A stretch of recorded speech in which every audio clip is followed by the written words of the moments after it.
Assalamualaikum warahmatullahi wabarakatuh. Selamat pagi anak-anak, siswa-siswi kelas 8 SMP Negeri 47 Samarinda. Bagaimana kabar kalian semua? Bapak berharap mudah-mudahan kalian semua dalam keadaan sehat walafiat dan tetap optimis serta semangat dalam menjalani aktivitas kehidupan kalian di tengah pandemi COVID-19 saat ini. Pada pertemuan saat ini kita akan melanjutkan materi berikutnya, yaitu materi bab 6 tentang memperkuat komitmen kebangsaan dengan subbab berikutnya, yaitu subbab bagian C, yaitu bentuk-bentuk semangat dan komitmen kebangsaan. Baik, anak-anak selamat belajar. Bentuk-bentuk semangat dan komitmen kebangsaan.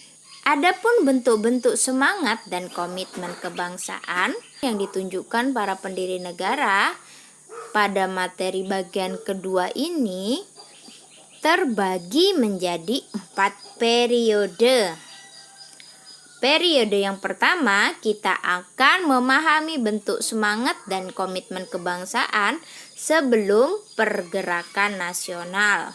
Kemudian yang kedua, atau periode yang kedua, yaitu kita mempelajari bentuk dan semangat komitmen kebangsaan pada masa pergerakan nasional.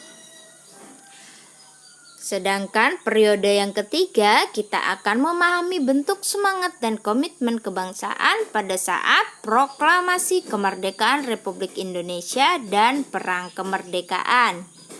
Yang terakhir itu periode yang keempat. Kita akan memahami atau mengidentifikasi bentuk semangat dan komitmen kebangsaan pada masa perjuangan mengisi kemerdekaan. Kita akan membahas masa sebelum pergerakan nasional. Apa saja bentuk semangat dan komitmen kebangsaan yang ditunjukkan para pendiri negara pada saat masa sebelum pergerakan? Bisa kita lihat di gambar bahwasanya semangat dan komitmen sudah ada jauh sebelum bangsa Indonesia itu ada. Maksudnya bagaimana, Ibu?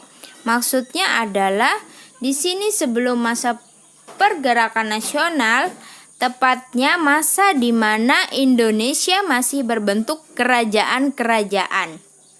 Adapun bentuk dan semangat komitmennya, mereka ini telah berdaulat ya. Artinya kerajaan ini berdaulat, memiliki kekuasaan yang mutlak atas wilayah-wilayah mereka. Dan pada saat itu bangsa kita sudah memiliki keberagaman, di antaranya keberagaman agama, keberagaman adat istiadat, dan lain sebagainya. Dari keberagaman itu, semangat dan komitmen kebangsaan yang dapat dipupuk diantaranya adalah kehidupan yang damai dan rukun antar pemeluk agama, memiliki kesadaran terhadap jiwa yang merdeka, kemudian bertakwa kepada Tuhan Yang Maha Esa, dan lain sebagainya. Setelah ini kita akan mempelajari semangat dan komitmen kebangsaan pada masa pergerakan. Pada masa pergerakan nasional kita ketahui bersama dimulai dari sebelum tahun 1908. Seperti yang sudah kita pelajari di bab sebelumnya, ada yang masih ingat bab pertama di semester genap ini? Ya, tepat sekali, yaitu mengenai kebangkitan nasional. Sebelum ada kebangkitan nasional, semangat dan komitmen kebangsaan itu ditujukan dengan adanya perlawanan melawan para penjajah yang dilakukan oleh tokoh-tokoh kedaerahan seperti Sultan Hasanuddin, Pangeran Diponegoro, Patimura, dan lain sebagainya. Kemudian karena dianggap tidak efektif, pergerakan nasional dilanjutkan dengan adanya kebangkitan secara nasional, yaitu ditandai dengan berdirinya sebuah organisasi yang sudah modern dan memiliki tujuan yang jelas. Ada yang masih ingat pelopor organisasi pergerakan atau kebangkitan nasional? Ya, tepat sekali. Ialah Budi Utomo, dan disusul nantinya organisasi-organisasi selain Budi Utomo, yaitu ada banyak seperti Syarikat Dagang Islam, kemudian Indies Parties, dan lain sebagainya. Semangat dan komitmen kebangsaan tidak hanya sampai di situ saja.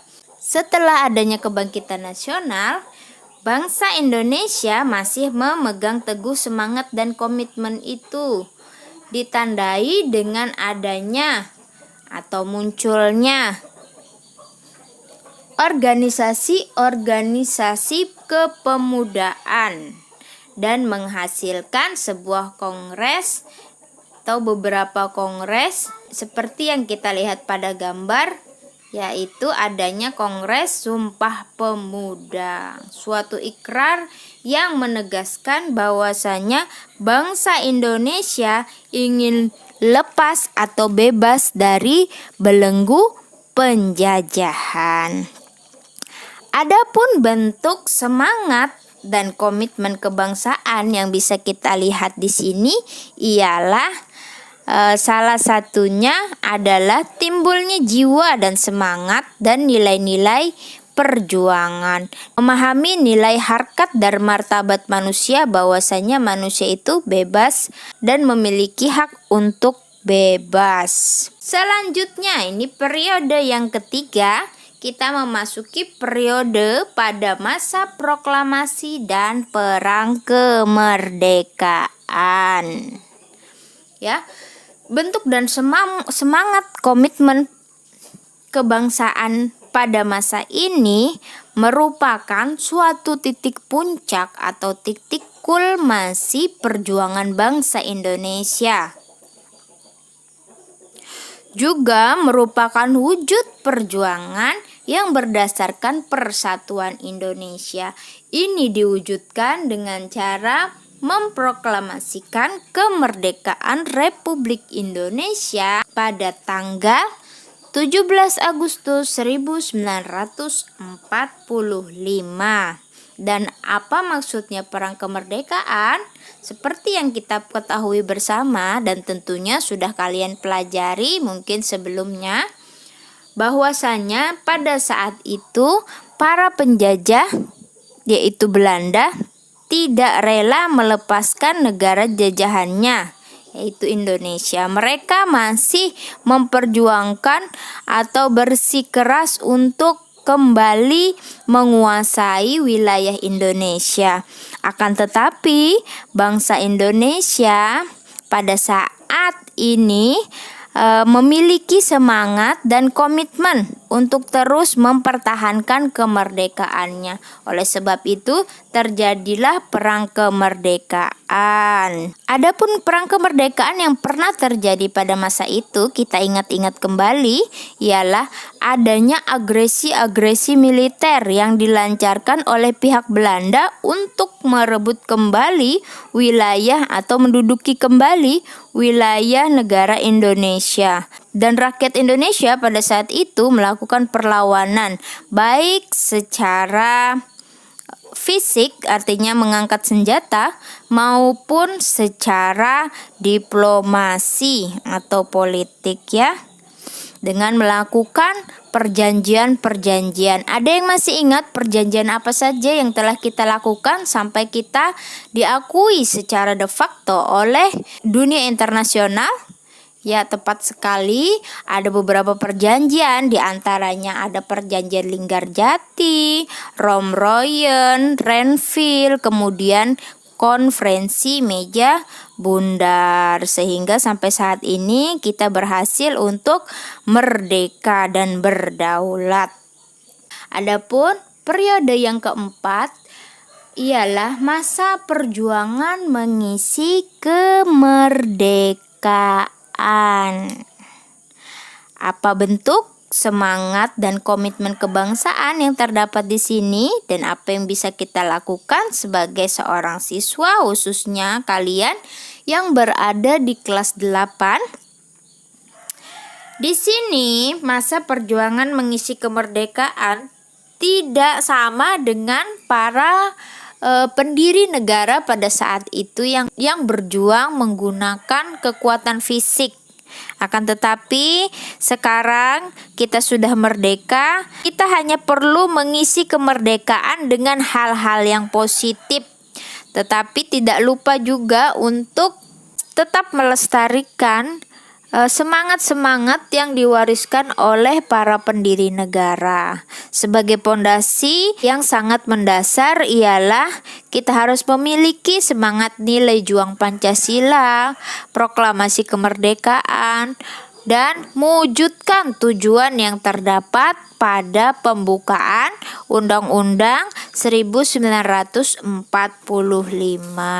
Di sini terdapat gambar bahwasanya seorang pelajar dapat mengisi kemerdekaan itu dengan cara belajar dengan sungguh-sungguh. Kemudian memiliki kreativitas, tidak cepat menyerah atau putus asa.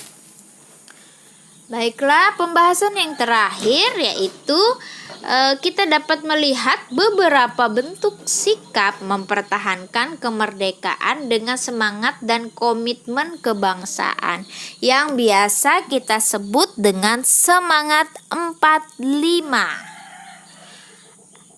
Di antaranya yang pertama ialah ketakwaan kepada Allah Subhanahu wa Ta'ala atau Tuhan yang Maha Esa. Yang kedua, jiwa dan semangat merdeka. Kemudian yang tiga ada nasionalisme.